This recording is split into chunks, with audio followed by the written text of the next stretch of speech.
3살 버릇, 80까지 간다라는 말이 있지요. 습관이란 오랜 세월 내 몸에 젖어 있어서 하루아침에 고치기란 매우 어렵습니다. 그러기에 나이 들어 익어간다는 말은 절제할 줄 아는 실천함에서 나오는 말입니다. 행복한 노년을 위해 어떤 것을 하고 계신가요? 건강한 라이프 스타일을 만드세요. 행복해지기 위한 라이프 스타일을 유지하면 행복한 노년을 보낼 수 있습니다. 건강한 라이프 스타일을 위해 체중 조절, 식습관, 운동을 함께하는 것이 중요합니다. 친구와 가족들과 교류하세요. 가족 및 친구들과의 교류는 매우 중요합니다. 이것은 우리에게 안정감을 주고 분리된 존재로 느끼지 않게 해줍니다. 노년기에는 좋은 가족과 친구들이 점차 줄어들기 때문에 주변 환경과의 교류를 통해 이러한 문제를 극복할 수 있습니다. 의도적으로, 정기적으로 가족, 친지 및 친구와 만나 대화를 나누는 것이 좋습니다. 새로운 취미를 발견하세요. 나이가 들어도 새로운 취미를 발견하는 것은 큰 즐거움입니다. 취미는 우리에게 더 많은 자유시간을 제공하며 심리적 안정감을 주기도 합니다. 그리고 이를 통해 우리는 삶에서 더 많은 즐거움을 찾을 수 있습니다.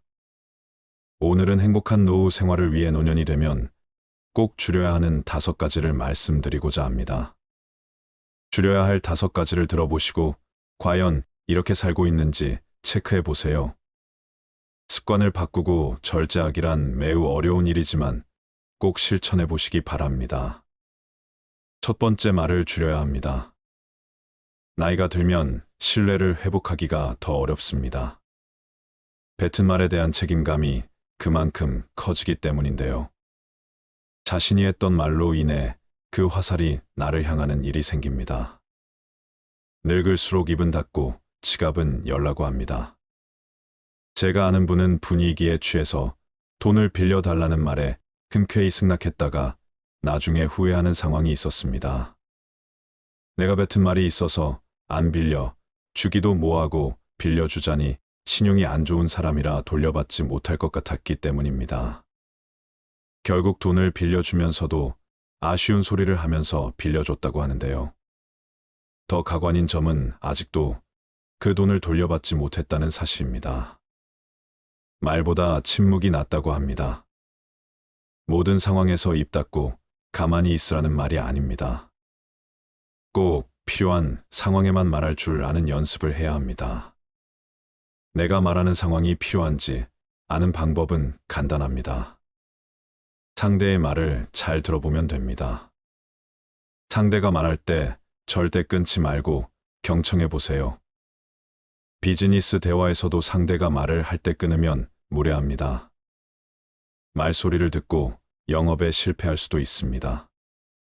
그만큼 경청이 우리가 갖춰야 할 매너라는 것입니다.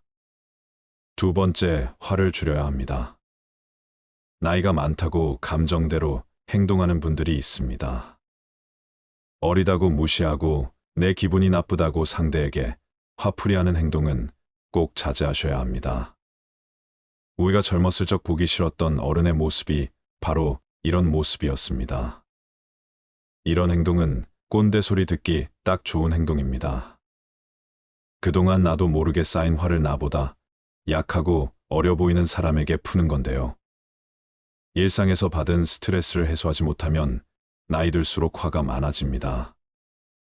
분노라는 것은 단순히 화를 내는 것이 아닌 복잡한 감정이 섞여 있습니다. 그래서 분노가 쌓이면 내가 지금 어떤 감정인지 모르기 때문에 악한 행동이 나오게 되는 것입니다. 분노가 생기기 시작할 때는 한 차례 심호흡을 한 뒤 내가 느끼는 감정이 어떤 감정인지 파악하는 것이 중요합니다. 그렇게 내 감정을 살피는 동안 화는 누그러들고 분노는 사라집니다. 이것이 현명하게 나이든 사람의 행동 방법입니다. 화를 내서 해결될 일이었으면 그 전에 벌써 해결됐을 것입니다. 평소보다 짜증이 늘고 화가 많이 난다면 그것은 어쩌면 내 몸이 나에게 보내는 신호일 수 있습니다. 극심한 스트레스에 시달리고 있거나 내가 감당하기 버거운 일에 봉착했을 수 있습니다. 이럴 때는 무엇보다 휴식이 최고의 약이라고 합니다. 어쩌면 여러분에게 지금 필요한 것은 다른 어떤 것이 아닌 휴식 아닐까요? 세 번째는 차를 타는 것을 줄여야 합니다. 뜬금없이 무슨 차를 타지 말라고 하나 생각하실 수 있는데요. 나이가 들수록 우리 몸의 근육은 줄어듭니다. 그럼에도 불구하고 가까운 거리도 꼭 차를 끌고 가시는 분들이 많습니다. 보다 건강한 노후 생활을 위해 가까운 거리는 걸어가는 연습을 해보세요. 걷기가 생각보다 많은 운동이 된다는 사실 알고 계셨나요? 자주 걷는 분들은 하루에 10분만 걸어도 혈액순환이 좋아지고 입맛이 달라진다고들 말씀하시는데요. 실제로 걷기를 하게 되면 신체적으로 많은 도움이 됩니다. 혈액순환 개선부터 면역력 증감에 심혈관 질환 예방까지 된다고 합니다. 또한 나이가 들면 땀 흘릴 일이 많지 않은데요. 걷기를 조금 해도 모공이 열리고 폐물 배출에 도움을 주기 때문에 오늘부터라도 가까운 거리는 걸어가는 연습을 해보세요. 또한 정신적인 부분에도 도움을 주기 때문에 긍정적인 생각이 나게 해주고 우울증 완화에도 탁월하다고 합니다. 많은 분들이 운동을 해야 된다고 하면 격한 운동을 몇 시간씩 하면서 땀을 쫙 빼야 된다고 생각하시는데요. 집 앞에서 10분을 걷는 것만으로도 아무것도 안 하는 것과 비교해서 엄청난 효과가 있다고 하니 걷는 습관을 잘 들여놓고 그 다음 관심 있는 운동으로 넘어가 보면 좋을 것 같습니다. 네 번째는 밥을 줄여야 합니다. 나이가 들고 나를 통제하거나 밥을 차려주는 사람이 없으면 매 끼니 시간을 지키지 않고 배가 고파지면 과식을 하는 등 식습관이 틀어지게 됩니다. 또한 배고플 때 과식하는 것은 체중 증가를 불러오는데요. 앞서 말씀드린 걷기, 운동을 습관들이기 시작할 때 식습관도 잘 지켜주시면 효과가 배가 됩니다. 체중이 조금만 줄어도 우리 몸의 체중을 지탱하는 다리와 허리 쪽 관절 부담이 줄고 통증도 완화될 수 있습니다. 또한 소식을 하게 되면 독소 배출에도 도움이 됩니다. 독소 배출이 원활해지면 어떤 상황이 발생할까요? 피부도 좋아지고 평생을 함께했던 뱃살도 쏙 들어간다고 합니다. 나이 들수록 살이 찌는 이유는 기초대사량이 줄어들기 때문인데요. 예전과 같은 양을 먹어도 체중이 오르는 이유가 여기에 있습니다. 다섯 번째는 잠을 줄여야 합니다. 많은 분들이 노인들은 잠이 없다고 말하시는데 이것은 우리 몸의 생물학적 시계인 순환 리듬이 변화하기 때문입니다. 그래서 일찍 자고 일찍 일어나게 되는 것인데요. 간혹 어떤 분들은 그냥 자고 싶을 때 자고 해가 중천에 떠도 그냥 이불 속에서 유튜브만 보시는 분들이 있습니다. 이렇게 되면 삶이 점점 악순환하며 변해갑니다. 계속 늦게 일어나다 보면 하루는 짧고 조금만 움직이면 새벽이 됩니다.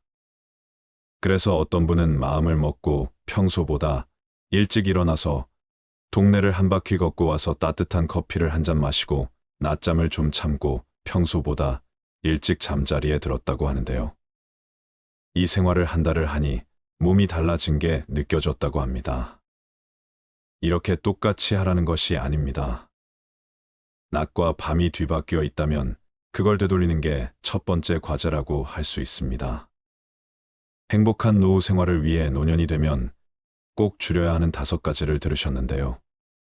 불행한 노후가 아닌 행복한 노후를 살기 위한 결론은 바로 삶의 자세입니다. 노화를 받아들이고 지금 할 수 있는 일을 소중히 여기는 삶의 자세야말로 삶을 긍정 에너지로 가득 채울 수 있는 유일한 방법이지요. 우리가 그렇게 바라는 행복은 지극히 주관적입니다.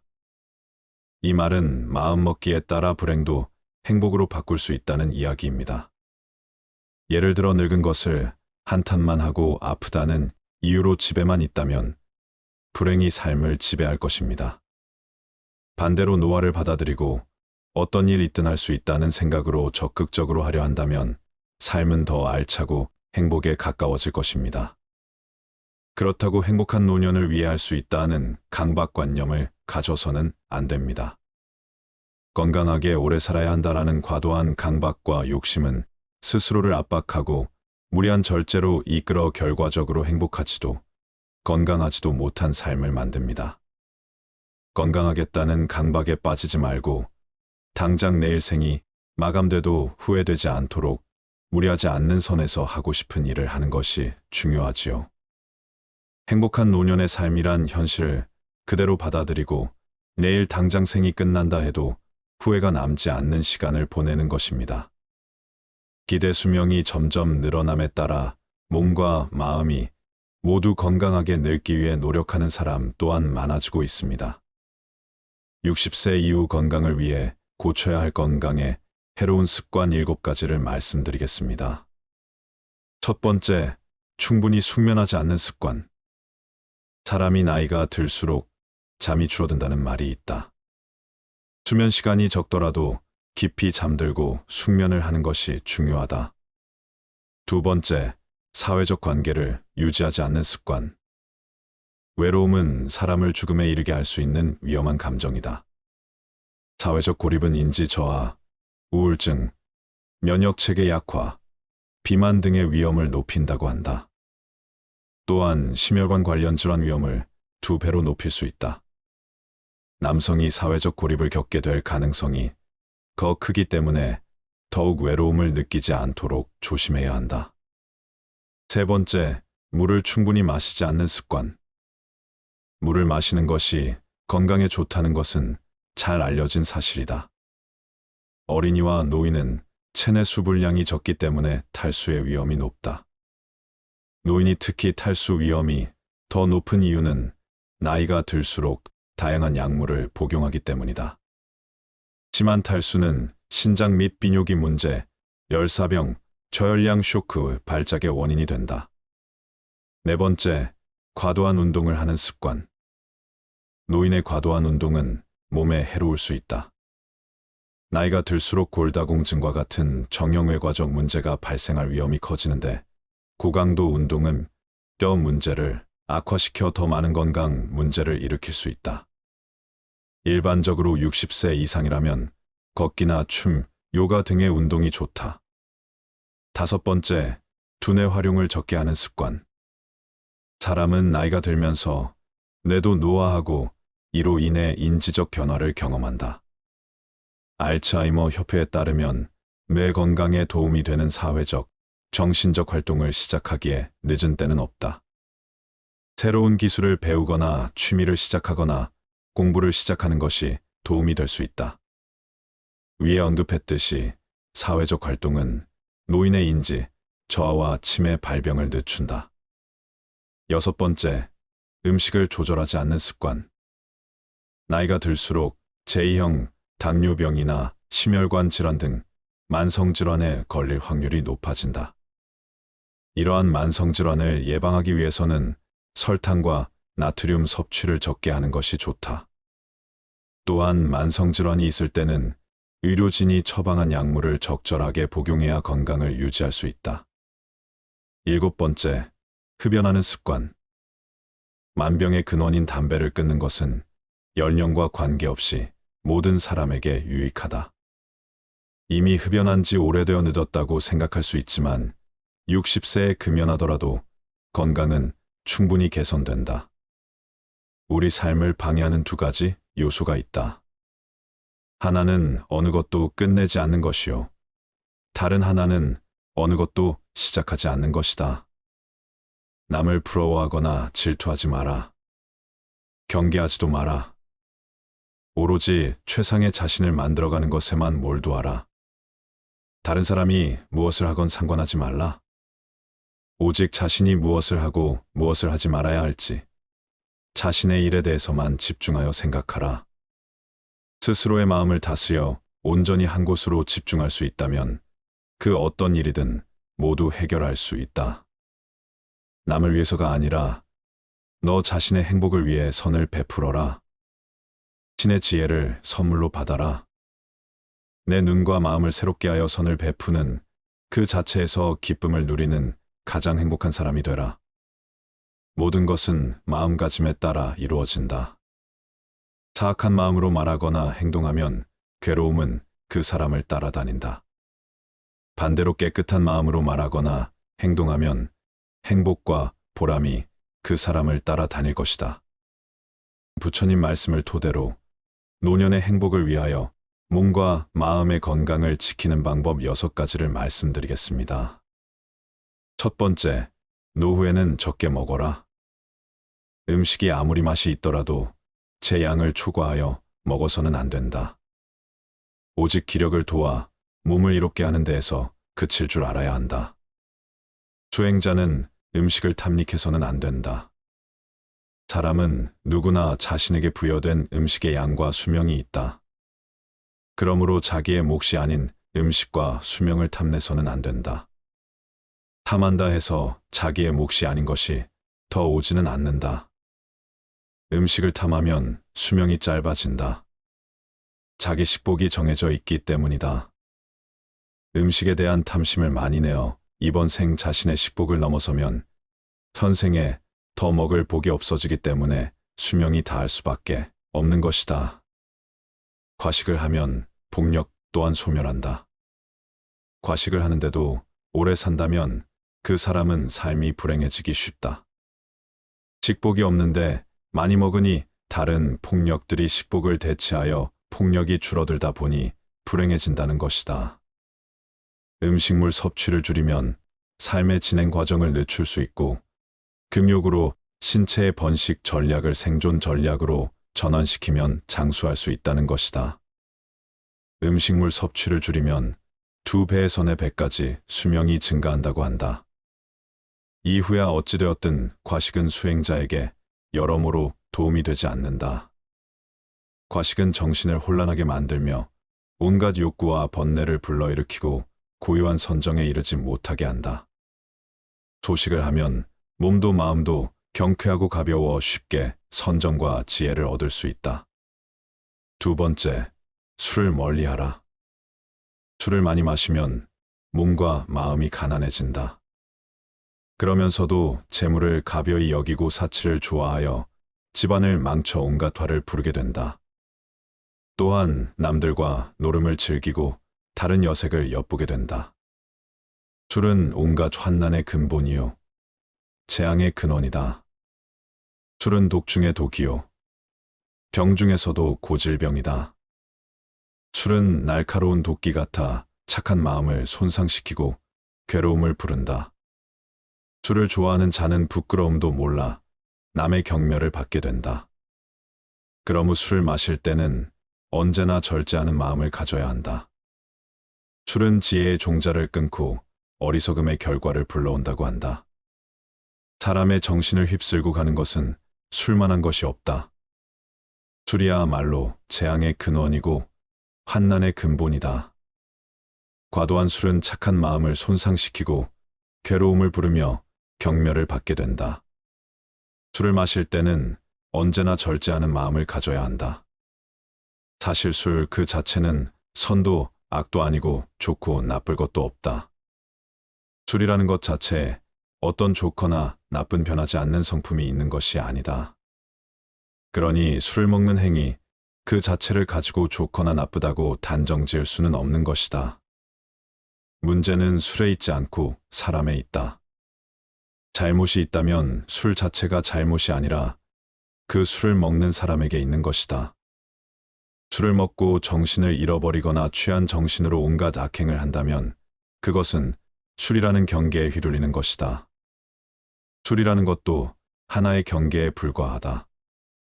경계 그 자체는 언제나 좋고 나쁜 것이 아니다. 다만 경계를 받아들이는 사람에게 허물이 있을 뿐 술이라는 경계에 휘둘리지 않고 내 스스로 술이라는 대상의 마음을 빼앗기지 않으며 스스로 절제하고 다스릴 줄 아는 사람에게 술은 나쁜 것이라고 할 수 없다. 한두 잔의 술로서 인간관계를 가꾸어가며 술이라는 도구로서 삶의 윤활유로 삼을 수도 있지만 자칫 잘못하면 술이 인간을 망치는 도구가 될 수도 있는 것이다. 내 중심을 잡고 내 안의 주인공이 나를 이끌고 가야지 술이라는 경계가 나를 이끌고 가게 해서는 안 된다. 술이라는 경계에 휘둘리지 말라. 절제하며 게으르지 마라. 생활의 즐거움만을 쫓아 구하고 모든 감관을 보호하지 않으며 마음의 정도가 없고 겁이 많으면 악마는 마침내 그를 뒤엎는다. 바람이 약한 풀을 쓸어 넘기는 것처럼 생활의 즐거움만을 구하지 않고 모든 감관을 잘 지키며 먹고 마의 절도가 있고 항상 정진하여 믿음이 있으면 악마는 그를 뒤지 못한다. 생활은 조금 불편해야 좋은 것이라고 한다. 너무 편하면 게을러지고 자신의 빛을 잃을 수 있기 때문이다. 눈, 귀, 코, 혀, 몸을 가만히 내버려 두고 보호하지 않으면 이내 그 육신의 감각은 좋은 것만을 가리게 되고 욕망에 뒤덮인다. 그러면 나아가 먹고 마시는 일에 절제가 없어지고 몸은 게을러져 어떤 일도 스스로 해 나갈 수 없게 되며 나약해지고 겁이 많아지게 마련이다. 그랬을 때 그 나약한 마음의 틈을 타고 악한 생각이 들어오고 온갖 마장이 들끓게 된다. 모름지기 사람은 생활의 즐거움만을 구하지 않아 불편한 가운데 스스로 이겨낼 수 있는 힘과 지혜를 길러야 한다. 또한 먹고 마시는 일에 절제가 있으며 항상 끊임없이 노력하고 정진하여 마음의 틈을 만들지 말아야 한다. 악마는 그런 수행자를 뒤덮지 못한다. 세 번째, 마치 바람 앞에 우뚝 선 큰 산처럼 죽을 때 가지고 갈 수 있는 것을 위해 살아라. 아무리 건강한 몸이라도 질병에 시달리게 마련이며 젊음도 늙음으로 돌아가고 어떠한 목숨이라도 죽음 앞에 무너지게 마련이니 영원한 것은 자비로운 마음으로 정법을 닦는 것이다.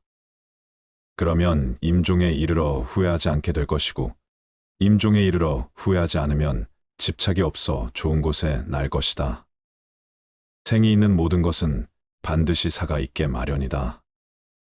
삶이 경이롭고 죽음 또한 경이롭고 신비롭다. 살아있음이 아름답듯 죽음 또한 아름다움의 시작이다. 죽음이 비참하고 괴롭고 어둡고 무서운 것이라는 생각이야말로 인간이 만들어낸 가장 큰 착각이다. 죽음은 또 다른 신비로운 세상으로의 여행이다.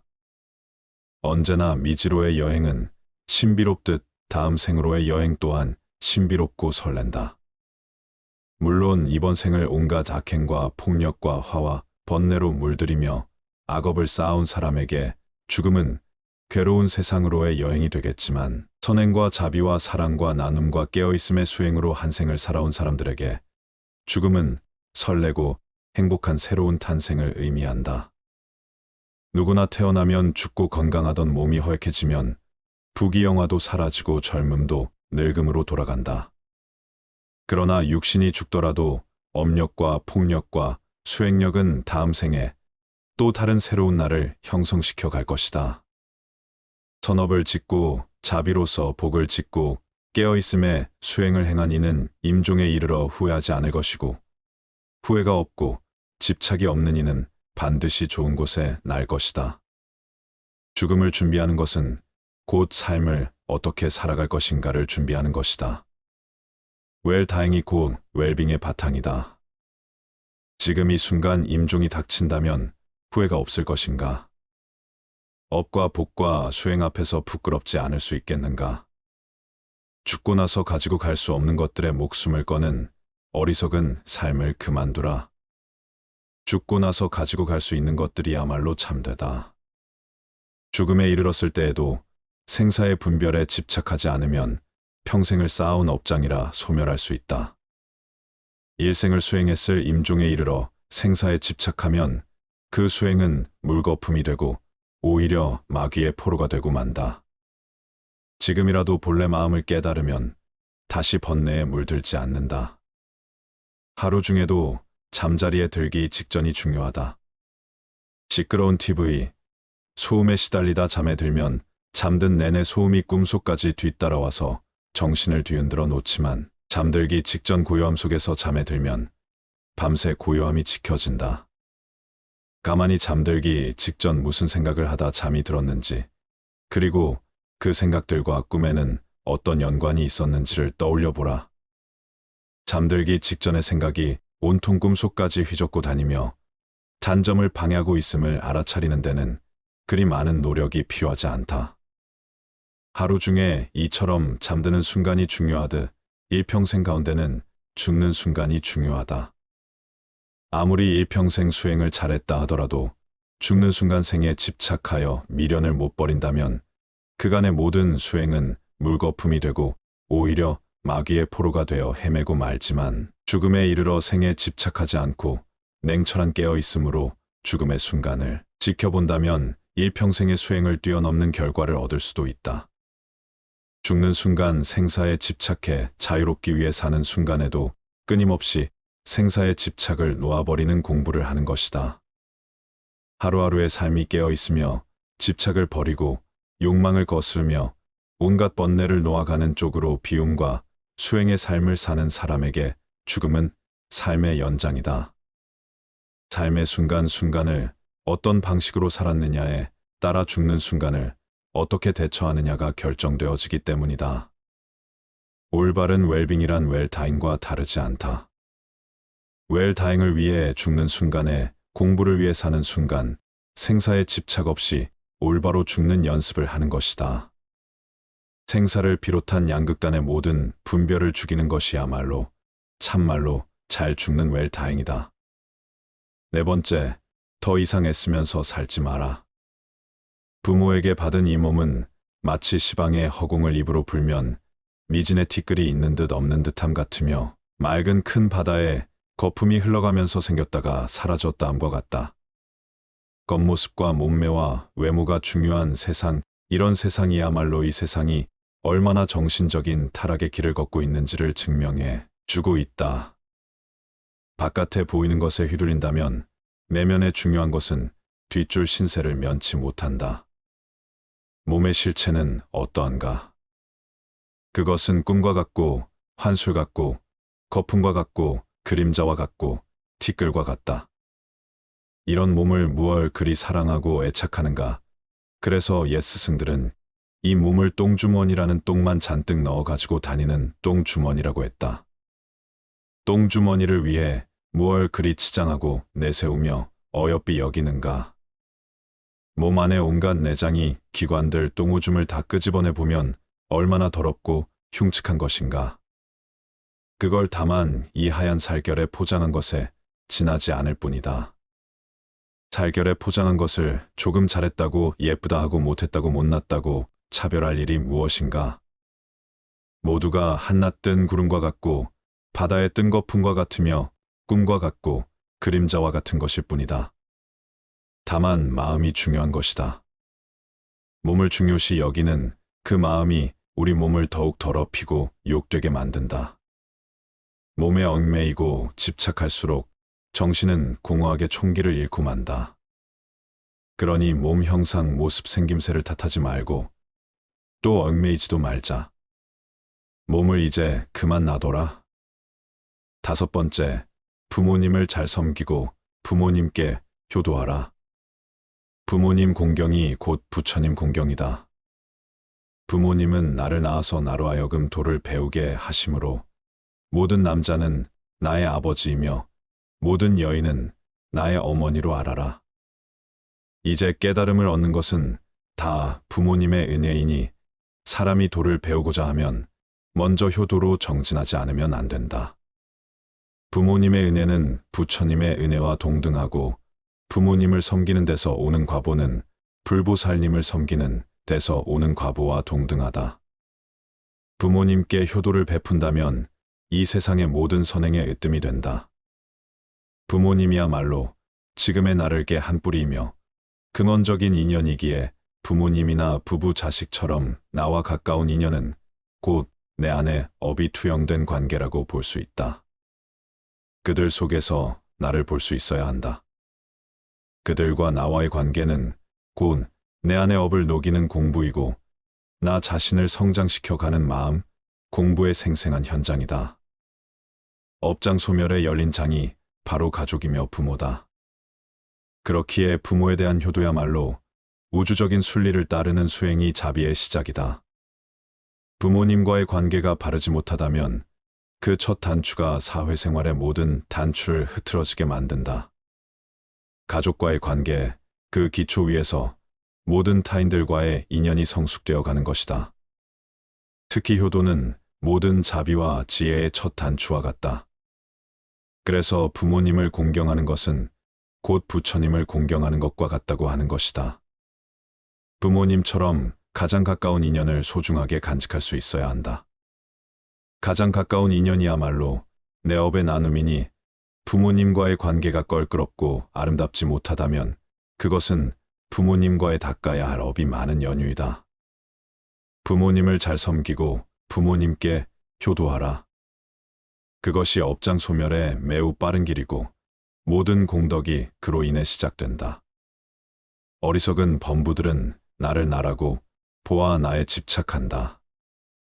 그러나 필경에는 나도 없고 내 것도 없나니 나를 비우고 내 것이라는 생각도 비워야 한다. 법이란 생각을 일으키면 마와 법이 생기고 법이란 생각이 사라지면 나와 법도 사라진다. 내 자식이다, 내 재산이다 하면서 어리석은 사람은 괴로워한다. 사실 내 몸도 나의 것이 아닌데 어찌 자식이나 재산이 나의 것일 수 있겠는가? 내 자식이다, 내 재산이다, 내 생각이다, 내 것이다 하는 것은 다 어리석은 생각이다. 나도 내가 아닌데 내 몸도 이번 한 생 잠시 쓰고 나면 이 우주에 돌려주어야 하는데 하물며 내 소유를 어찌 내 것이라고 할 수 있겠는가? 잠시 빌렸을 뿐이다. 내 몸도 우주법계에서 잠시 빌어다 쓰는 것이고 내 소유도 잠시 법계에서 빌어다 쓸 뿐이다. 그러니 집착할 것이 없다. 내 몸도 이 우주에서 품어낸 온갖 음식을 잠시 빌려 유지하고 있을 뿐이고 내 생각도 이 세상의 수많은 생각들을 인연 따라 잠시 채용하여 내 식대로 조합해 쓰고 있을 뿐이며 내 자식도 우주적인 법계의 인연과 업의 법칙에 따라 잠깐 부모의 몸을 빌어 나왔을 뿐이다. 세상 모든 것들이 이처럼 다른 모든 존재들 의지하여 다만 잠시 그 모습을 취하고 있을 뿐이다.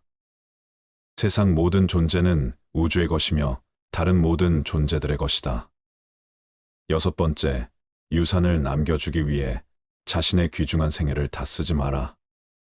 내가 곧 이 우주이며 또한 나는 이 우주의 모든 존재들과 긴밀하게 연결되어 있다. 그러니 어찌 내가 누구를 가지고 내가 무엇을 집착하고 누가 무엇을 소유할 수 있겠는가? 온 우주는 전체에 의해 존재하며 전체에 의해 소유되고 있는 것이다. 그런 신성한 우주적인 것에 내 것이라는 울타리를 치면서부터 우리는 우주로부터 진리로부터 외면받고 있다. 내 것이란 울타리를 걷어내면 모든 것이 그대로 있을 곳에 있고 제자리를 찾는다. 내 것을 만들면 세계가 나뉘어 시끄럽지만 내 것을 걷어내면 세계도 나도 나뉘지 않아 고요하다. 유산을 남겨주기 위해 자신의 귀중한 생애를 다 쓰지 마라. 많은 사람들이 재물을 얻는데 더 많은 힘을 기울인다. 우리들 이웃을 보면 저마다 돈벌이에 바빠서 개미처럼 동으로 뛰고 서로 뛰고 급하게 서두르고 악착 같다. 돈 아니면 거들 떠보지 않는 상태로 자신을 방치해 버리기도 한다.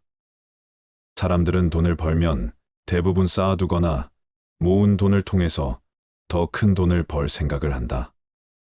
그리고 그렇게 힘들게 번 돈조차 기꺼이 써버리고 만다.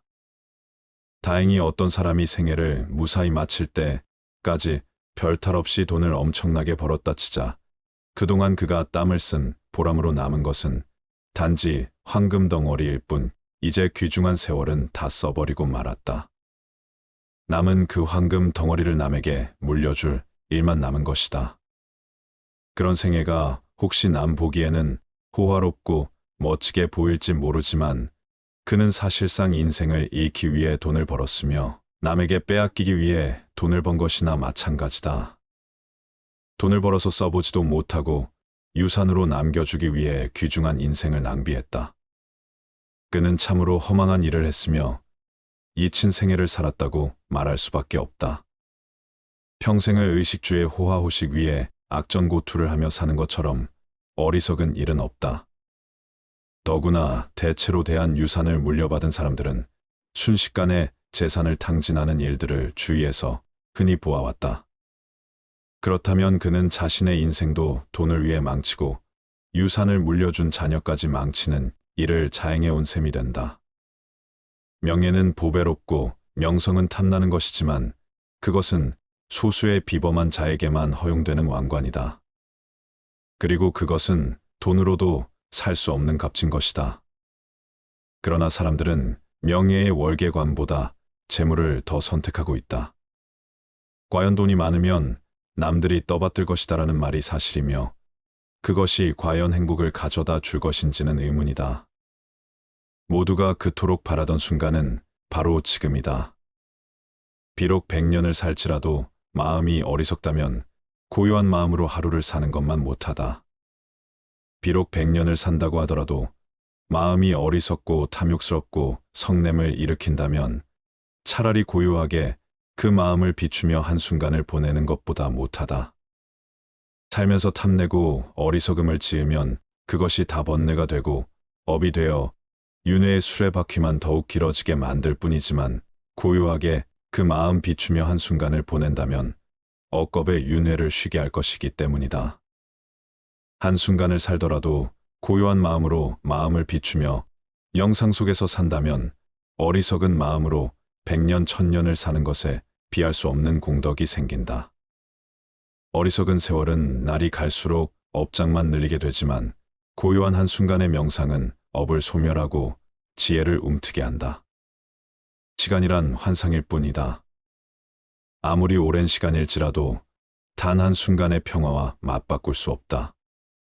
지금은 바쁘고 정신이 없으니 나중에 기도하겠다는 사람, 지금은 삶이 버거우니 노후가 되어 조용할 때 수행하겠다는 사람, 지금은 돈이 많지 않으니 훗날 돈을 많이 벌게 되면 그때 가서 보시하겠다는 사람, 그들은 100년 1000년보다도 더 소중한 지금 이 순간이라는 인생의 클라이막스를 놓치고 있는 것이다.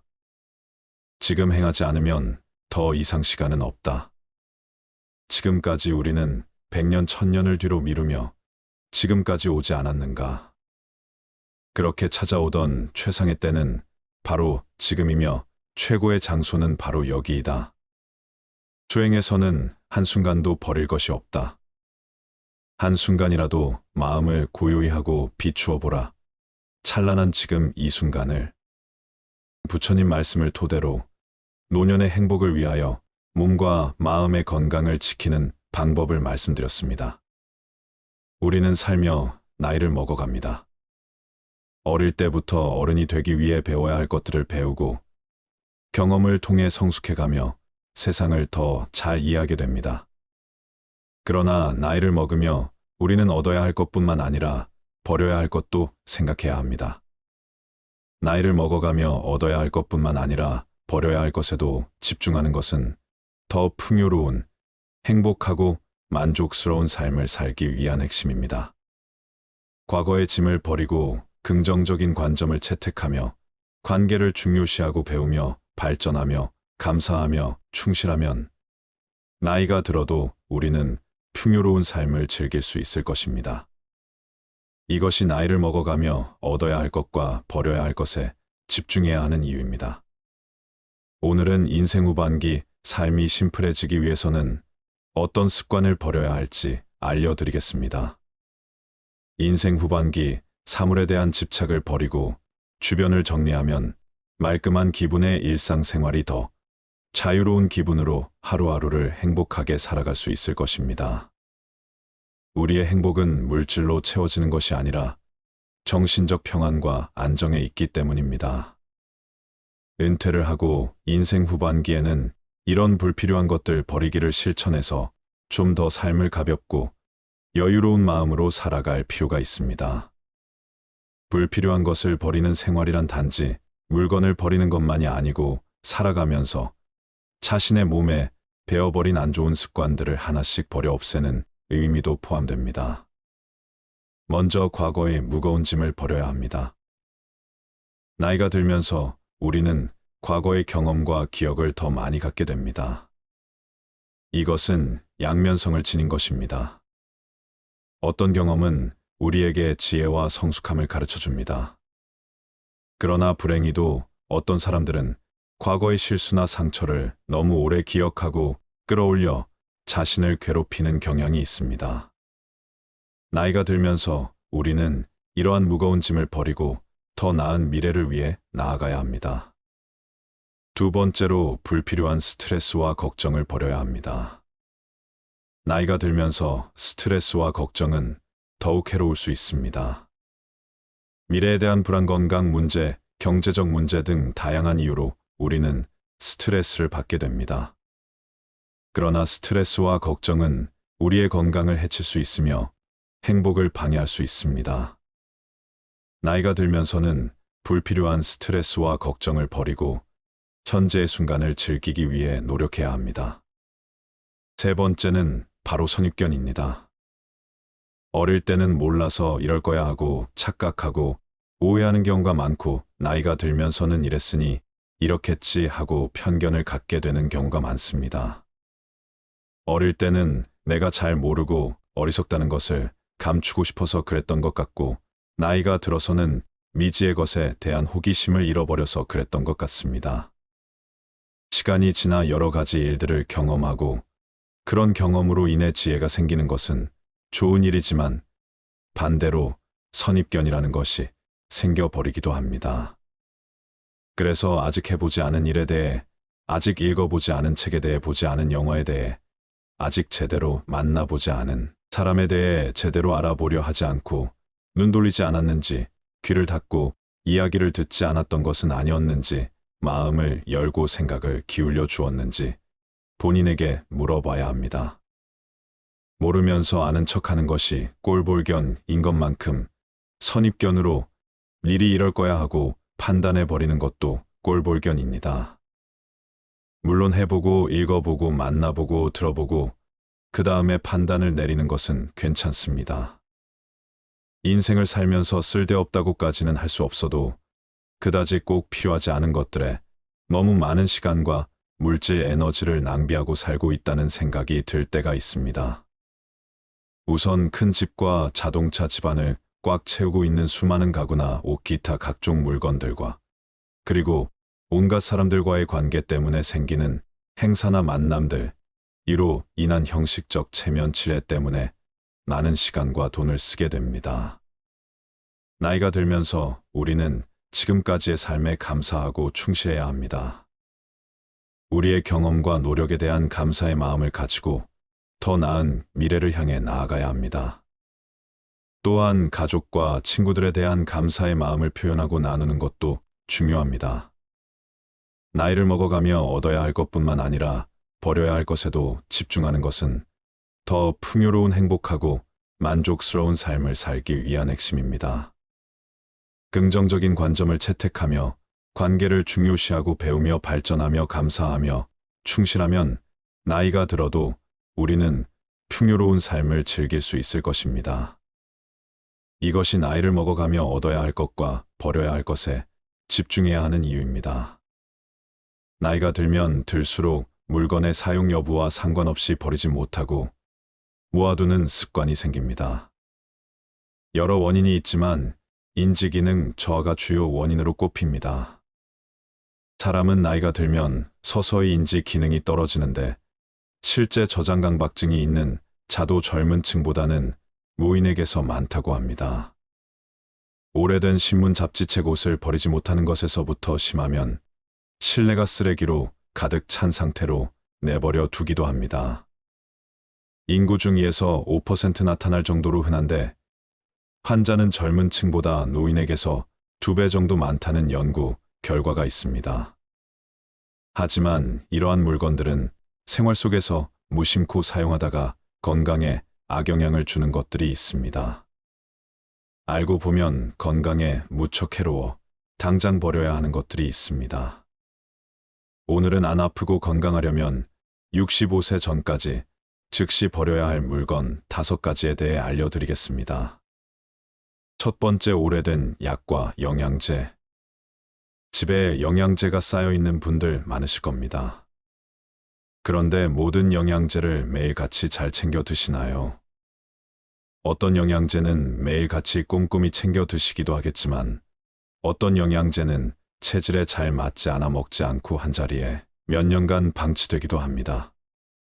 아까워서 버리지 않고 가끔씩 드시는 분들도 있고요. 하지만 유통기한이 지나 변질된 영양제는 효능이 떨어질 뿐만 아니라 간에도 무리를 주기 때문에 반드시 버려야 합니다. 약도 영양제와 마찬가지입니다. 건강해지기 위해 먹는 것이므로 유통기한이 넘은 영양제와 약은 과감히 쓰레기통에 버려 건강을 지키시길 바랍니다. 두 번째, 플라스틱과 나무도마. 집에서 오래된 플라스틱 용기를 아무렇지 않게 사용하는 경우가 많습니다. 플라스틱 제품을 잘못 사용할 경우 건강에 치명적일 수 있습니다. 사용 중인 플라스틱 용기 중 PC 제품과 긁힌 상처가 많은 용기들을 모두 버리시기 바랍니다. 이러한 용기들은 가열할 때 유독 가스를 방출하는 물질인 비스페놀 A로 제조되었을 가능성이 매우 높습니다. 또 음식을 가열할 때 플라스틱 용기보다는 유리 용기를 사용하여 가열하는 것이 가장 좋습니다. 그리고 매일 우리는 집에서 도마를 사용해 음식을 만들어 먹습니다.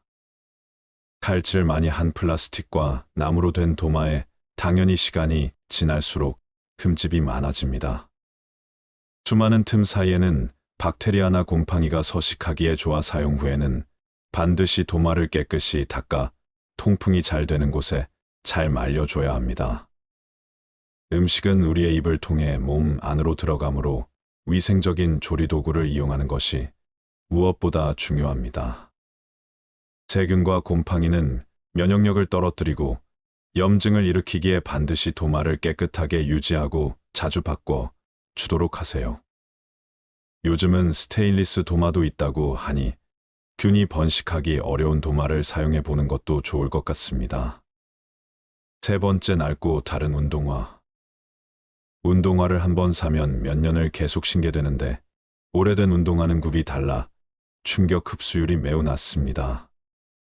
또한 신발은 걸음걸이에 따라 뒷부분이 많이 마모되게 합니다. 그런데 마모가 된 신발을 계속 신는다면 어떻게 될까요? 특히 운동할 때 신는 운동화의 뒷부분은 체중이 실리면서 몸에 충격이 흡수되는 곳이므로 마모가 되면 새로운 신발을 신어줘야 합니다. 운도의 밑창이 다르면 뛰고 걸을 때마다 완충되는 곳이 없어 발바닥과 무릎과 허리가 그 충격을 그대로 흡수해 관절과 척추에 손상을 주게 되어 무릎, 통증과 허리, 디스크 등의 발병률을 높이게 됩니다.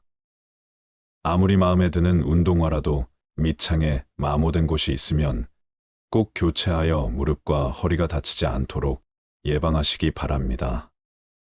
네 번째, 오래 써서 다른 칫솔. 매일 최소 하루 3번 치아를 닦아주는 칫솔은 세균이 번식하기 참 쉬운 물건입니다. 더군다나 입안 닦기 때문에 각질층이 없는 점막에 바로 세균이 침투하기 쉬워 각별히 깨끗하게 관리해야 합니다. 입안에 상처가 있다면 바로 혈관을 통해 세균이 우리 온몸을 헤집고 돌아다니게 되므로 반드시 칫솔 관리 위생을 지켜주셔야 합니다. 칫솔에 세균이 번식하는 것을 막으려면 일주일에 한 번 물을 묻혀 전자레인지 1분간 돌려주면 된다고 합니다. 생각보다 간단하죠. 평소에는 통풍이 잘 되는 곳에 놔둬 물이 빨리 마르게 해주시고 칫솔모가 벌어진 칫솔을 이용해 치아를 닦아주면 치해 제거가 되지 않으므로 최소 2~3개월마다 교체해 주어야 합니다. 다섯 번째, 오래된 화장품. 유통기한이 지났어도 아깝다며 화장품을 계속 바른 적이 있으신가요? 기초 화장품은 얼굴 전체에 매일 발라야 해서 그럴 일이 드물겠지만 색조 화장품은 기초 화장품에 비해 적은 부위에 바르고 기초 화장품만큼 빨리 닳지도 않아 몇 년 동안 사용하는 분들이 많은 것 같습니다. 하지만 색조 화장품도 기초 화장품과 마찬가지로 피부에 바로 닿는 물질이므로 반드시 유통기한을 지켜서 사용해야 합니다. 화장품은 사용하지 않는 동안 이 생물의 번식과 함께 오염될 수 있습니다. 특히 오래된 화장품은 세균, 곰팡이, 곤충 등의 미생물이 번식할 수 있는 환경입니다. 또한 일부 화장품에는 환경 호르몬이 포함되어 있을 수 있으며 장기적으로 건강에 해를 끼칠 수 있습니다. 특히 립스틱과 마스카라는 입과 눈의 점막에 바로 흡수될 수 있어 세균이 침투하기 쉬워 반드시 유통기한을 지켜야 한다고 합니다. 립스틱과 마스카라는 개봉 후 6개월까지 유통기한이라고 하니 참고하세요.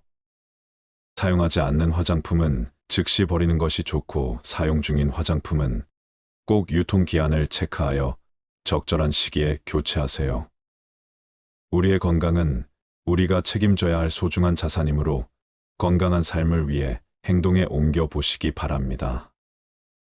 지금까지 실제로 열심히 사고 모아두었지만 살다 보면 많은 것들이 그다지 쓸모가 없는 것들이라는 것을 알게 됩니다. 또한 많은 물건들로 둘러싸인 어수선한 공간에서는 정신도 쉽게 산만해지고 마음이 무거워져 생각도 정리가 되지 않습니다.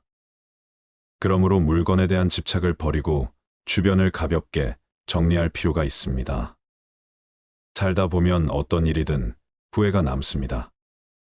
미리 알았더라면 후회를 덜 남길 수 있었을까요? 인생의 후반기를 보내고 있는 60대들은 그들이 지금껏 살아온 발자취 곳곳에서 후회를 발견한다고 합니다. 인생의 시행착오를 줄이고 더 나은 인생을 살기 위해서 꼭 알아야 되는 건 무엇일까요? 첫 번째, 저축을 많이 하지 못한 것. 자축은 노후 대비에 가장 중요한 역할을 합니다. 은퇴 이후 가장 큰 고민을 경제적인 어려움이라고 꼽았습니다. 고정 수입이 줄어들고 자녀 지원비, 병원비 등 각종 늘어가는 지출비 탓에 생활고에 시달릴 수 있습니다. 노후 대비를 위해서는 먼저 저축을 시작해야 합니다.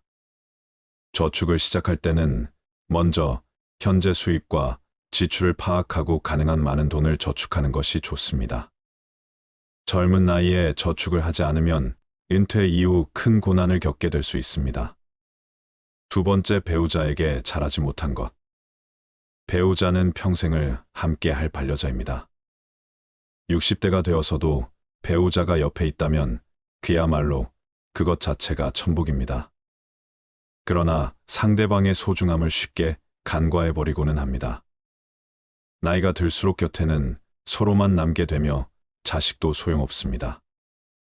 배우자에게 최선을 다하며 앞으로의 노후를 그려나갑시다.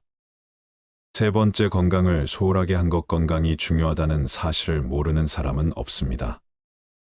하지만 젊어서는 그것을 잘 모르고 자기의 몸을 혹사시킵니다. 그거 하나 한다고 건강해지겠어 하고 무심히 지나쳤던 습관들이 사실은 평생 건강을 지키는 열쇠입니다. 건강을 유지하기 위해서는 규칙적인 운동과 올바른 식습관을 유지하는 것이 중요합니다. 많은 종류의 영양소를 저염식으로 골고루 섭취하세요. 영양 과잉과 결핍이 되지 않도록 철저한 관리가 필요합니다. 그 중에서도 특히 치아 관리를 잘해야 합니다. 치아는 하루아침에 좋아지지 않기 때문입니다. 또한 건강검진도 정기적으로 받아 건강한 삶을 유지하는 것이 좋습니다. 건강한 삶은 노후에 대비하는 가장 좋은 방법입니다. 오래 사는 것이 기본인 시대에 우리는 유병장수보다는 무병장수로 가야 합니다. 네 번째, 자식과 대화를 많이 하지 못한 것. 자식들과 평소에 대화를 많이 하지 않았다면 노년의 소중한 친구 하나를 잃는 셈입니다. 늙고 병들면 자식들에게 의지하게 됩니다. 자식과 친밀한 관계를 유지해야 후회 없는 자식 농사를 했다고 느낄 수 있을 것입니다. 뿐만 아니라 자식과 건강한 유대감을 형성하는 것은 노년의 정신적 안정감에도 도움을 줍니다. 자녀들과 진정으로 소통하지 못했다면 노년이 불행할 것입니다. 다섯 번째, 노년을 함께 할 친구를 못 만든 것. 배우자 다음으로 친구가 가장 큰 자산입니다. 취미 생활을 공유할 수 있는 친구, 자신의 속 얘기를 가감없이 털어놓을 수 있는 친구가 있다면 늙어서도 외롭지 않은 인생을 보낼 수 있을 것입니다. 자식들은 바쁘다고 얼굴 보기가 어려울 것입니다. 만일 평생을 함께 할 친구가 없다면 노년은 무척 외롭고 쓸쓸할 것입니다. 6번째, 평생 할 수 있는 취미. 만들지 못한 것 취미라고 해서 골프 등과 같이 돈이 많이 들어가는 것일 필요는 없습니다. 등산과 가벼운 산책, 독서, 음악 감상 등과 같이 큰 돈이 필요 없는 것들도 많습니다. 취미를 갖게 된다면 평생 지루하지 않은 활력 있는 삶을 보낼 수 있을 것입니다. 또한 취미를 부부와 함께 하는 것이 가장 좋습니다. 친구들과 어울려 친목을 도모할 수 있는 취미 생활도 추천합니다. 나이와 건강에 맞는 취미를 개발하는 것은 아주 중요한 노후의 요건임에는 틀림없습니다. 7번째, 배움을 멈춘 것. 60대 공부하는 것은 지난 삶이 바빠서 하지 못한 공부를 하거나 여생에 필요한 지식을 습득하는 경우도 있고 또 단순히 시간을 보내는 한가로운 독서도 있습니다. 하지 못했던 배움을 한다는 것은 아주 소중한 시간입니다. 요즘에는 70대 이상의 노인들도 컴퓨터를 배우고 새로운 도전에 나서고 있습니다. 평생 공부하고 배우는 일을 멈춰서는 안 됩니다. 배우려는 열정이 있다면 인생이 모작도 가능하다고 전문가들은 조언합니다. 8번째, 일기를 쓰고 기록을 남기지 못한 것. 은퇴한 나에 생각해보면 자신이 살아온 인생의 험하고 덧없이 느껴질 때도 있습니다. 그럴 때 평생 자신이 걸어온 발자취를 돌아보고 정리하는 것이 필요합니다. 그렇게 하기 위해서는 젊어서부터 기록을 남기는 습관이 필요합니다. 일기를 매일 쓰라고 말하는 것은 아닙니다. 다만 틈틈이 기록하고 사진 등을 남겨놓으면 나중에 자신의 삶을 정리하는 데 도움이 될 것입니다. 9번째, 연금과 보험을 들지 못한 것. 노년기에는 뜻하지 않게 먹더니 들어가는 경우가 많습니다. 대부분 건강과 관련된 비용입니다. 60년대생들이나 그 이전에 태어난 사람들에게는 노후 준비에 대한 접근 방식이 현대의 젊은 세대와는 다르게 해야 한다는 건데, 노후 준비 시간이 상대적으로 적다는 점을 감안하여 고령자를 위한 특화된 투자 상품을 찾아볼 필요가 있습니다. 예를 들어 안정적인 수익률을 제공하는 연금, 상품이나 투자 상품 등을 활용할 수 있습니다. 또한 투자에 대한 전문적인 조언을 받기 위해 금융 전문가의 도움을 청하는 것도 좋은 방법입니다. 노후 준비는 재무적인 준비뿐만 아니라 건강 상태를 유지하는 것도 중요합니다. 이는 의료비 부담을 줄이는데 도움이 될 뿐만 아니라 더 나은 삶의 질을 유지하는 데도 기여합니다. 한 살이라도 어릴 때부터 경제와 재테크에 관심을 갖는 게 중요한데, 이제는 선택이 아닌 필수인 시대인 것 같습니다. 이러한 돈을 아깝다고 생각하기보다 준비를 한다고 생각해야 합니다. 마지막으로 99%가 공감한 내 인생에 더 도전하고 여행을 많이 다니지 못한 것. 그때 했어야 했는데 그때 그 시절에 나만이 할 수 있었던 일이나 도전이 있었을 것입니다. 대부분의 사람들이 평생 살아오면서 가장 후회하는 것 중 하나가 도전을 하지 않았던 사실이라고 답했습니다. 이어 여행을 떠나지 않았던 사실을 안타까워했습니다. 자식 키우고 회사 일을 하느라 여유가 없었을 것입니다. 그래도 다른 돈을 아껴서 여행을 떠나라고 선배들은 조언합니다. 훗날 회상할 수 있는 좋은 추억을 마련해 놓는 셈입니다. 그동안 수고한 60대의 모든 삶을 응원합니다. 올해 85살인 할머니가 가장 후회되는 것 중 하나가 너무 많은 걱정을 하고 산 것이라고 말하였습니다. 할머니는 이렇게 말씀을 하셨다고 합니다. 걱정하지 마. 그냥 내가 걱정한다고 못 사는 자식이 잘 사는 것도 아니고, 내가 걱정한다고 병이 낫는 것도 아니야. 걱정은 하는 게 아니야. 차라리 그냥 좋아지길 바라는 게 더 좋아. 그리고 마지막에 죽을 때 웃는 사람이 행복한 줄 알았는데 그게 아니야. 평상시에 걱정 없이 행복하게 웃는 게 진짜 행복한 거야. 행복은 저축처럼 안 쓰고 모아둔다고 모아지는 게 아니야. 행복할 땐 그냥 걱정 없이 행복해야 돼. 평상시에 걱정 없이 행복한 것이 진짜 행복한 사람인 거야. 모아두었다가 꺼내 쓸 수 있는 게 행복이 아니야. 그냥 걱정하지 마. 편히 그냥 그렇게 웃으며 살아. 그게 최고야. 근데 그걸 그동안 못했어. 너무 늦게 깨달은 거지. 이 말을 보고 참 생각이 많아지더군요. 그동안 제가 어떻게 살았는지도 뒤돌아보게 되고 그랬습니다. 이럴 때 어느 스님의 말씀이 생각이 나네요. 과거를 후회하며 삶의 오답을 찾으려 하지 마라. 삶은 정답이 될 수 있고 오답도 될 수 있다. 즉, 삶의 정답은 없다. 개개인 모두가 정답이 될 수 있고 모두가 오답의 가능성도 있다. 그런데 우리는 끊임없이 정답을 찾고 쫓는 것에 습관이 되어 있다. 그러면서 후회를 한다. 그럴 필요 없다. 지금 내가 서 있는 이 자리가 내 자리이고 정답과 오답을 나누며 분별하는 마음이 괴로움을 가지고 오는 것이다. 정답이든 오답이든 그냥 그대로 다 받아들이면 그대로 정답이 되는 것이다. 여러분들의 후회되는 것들은 무엇이 있나요?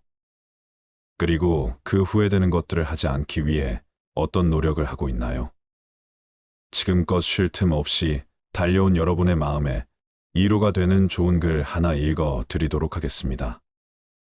다들 마음을 내려놓고 어느 한 의사의 이야기에 집중해 주시길 바랍니다. 나는 의대 교수였다. 79세의 노인이다. 정신과 전문의로 50년간 15만 명의 환자를 돌보고 학생들을 가르쳐 왔다. 퇴직 후 왼쪽 눈의 시력을 완전히 잃었다. 당뇨병, 고혈압, 통풍, 허리 디스크, 관상동맥 협착, 담석 등 7가지 중병과 고달픈 스트레스를 벗삼아 어쩔 수 없이 살아가고 있다. 한쪽 눈으로도 아침이면 해를 볼 수 있고 밤이 되면 별을 볼 수 있다. 잠이 들면 다음 날 아침에 햇살을 느낄 수 있고 기쁨과 슬픔과 사랑을 품을 수 있다. 남의 아픔을 아파해 줄 수 있는 가슴을 가지고 있다. 세상을 원망할 시간이 없다. 지팡이 짚고 가끔 집 밖으로 산책을 했다. 한쪽 눈이지만 보이는 것만 보아도 아름다운 것이 많았다. 지금은 다리에 힘이 없어 산책이 어렵지만 계절이 바뀔 때마다 보이는 앞산숲을 색깔이 아름답다. 삶이 감사하다. 인생이란 바로 여기와 지금이다. 행복을 느낄 시간과 공간과 사람은 바로 지금이다.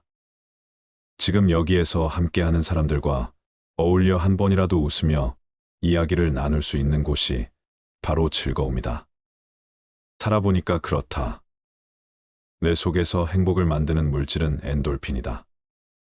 엔돌핀은 과거의 행복한 추억 때문에 생기는 게 아니다. 지금 내가 즐거워야 엔돌핀이 형성된다. 사람이 어떻게 늘 행복하기만 하느냐고 묻는 이들도 있다. 그런 이분법적인 생각에서 벗어나야 한다. 어제 죽은 사람들이 하루라도 더 살기를 원했던 그 소중한 시간에 나는 오늘을 살고 있다. 괴롭고 슬퍼도 한 가닥 희망을 만들어 보자. 살아있음이 즐겁고 만날 수 있음에 감사하자. 지나간 세월은 어렵게 살았더라도 다 행복했던 거라고 나이 든 사람들은 이야기한다. 왜냐하면 사람은 누구나 짜릿하게 행복한 시간이 있었다. 사람은 그 추억으로 사는 것 같다. 괴로움을 겪어봐야 행복할 줄 안다. 인생살이 살면서 오늘 지금 여기가 제일 중요하다라는 말이 맞는 말 같다. 아내 없이 살아보니까 있을 땐 몰랐는데 젓가락 한쪽이 없어진 느낌이다. 있을 때 잘해라는 말을 많이 들었는데 그럼 어떻게 살아야 할까? 우리 장인이 하신 말씀인데 나에게 주어진 대로 감사하면서 받아들이면 다 보여. 행복의 답은 바로 지금 여기 내 가슴에 담겨 있다. 고개 들어 저 멀리 하늘을 한번 보자. 정말 눈물 없이 들을 수 없는 가슴 아픈 이야기입니다. 반려자를 잃고 젓가락 한 짝을 잃은 듯한 기분을 여러분들은 공감하시나요? 배우자의 소중함을 느낄 수 있는 어느 한 부부의 감동 실화를 말씀드리겠습니다. 미안하지만 난 당신을 사랑하지 않아. 왜 결혼했는지 모르겠어. 나는 말했다. 아내가 두 손으로 얼굴을 가리고 말없이 울었다. 난 미안했지만 등을 돌리고 집을 나왔다. 아내와 더 이상 살아갈 자신이 없었기 때문이다. 아내에게 이혼 서류를 꺼냈다. 집과 자동차, 부동산과 현금, 그 중에서 당신이 30%를 가질 수 있어. 아내는 말없이 눈물만 흘렸다. 이튿날 집에 돌아와 보니 탁자에 아내가 써놓은 편지가 있었다. 눈물이 얼룩져 있어서 혹시 내 마음이 흔들릴까 봐 읽지 않으려 하다가 나도 모르게 읽어내려갔다. 난 아무것도 원하지 않아. 다만 한 달쯤 시간을 갖고 싶어. 한 달만이라도 아무 일 없는 것처럼 대해줘. 아이 시험 기간이니까. 신경 쓰지 않게. 그리고 이혼 조건으로 한 가지 부탁만 할게.